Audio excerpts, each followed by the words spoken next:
บ่อำมาตกตะลึงคำเว้าคำหนึ่งเนาะทุกคนที่ภาษาลาวกับภาษาไทยเว้าคำเดียวกันแต่ความหมายแตกต่างกันทุกคนนั่นก็คือคำว่าขอบใจเด้อก็คือ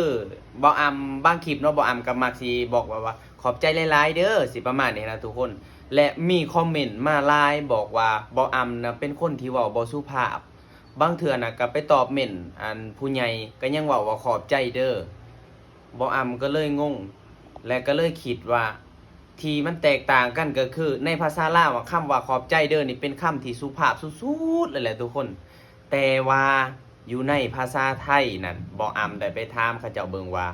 มันเป็นคำเว้าที่ผู้ใหญ่เว้ากับเด็กน้อยเด้อทุกคนเด้อหรือว่าคนที่มีอายุ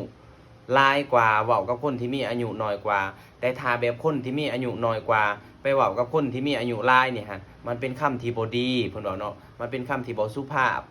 แต่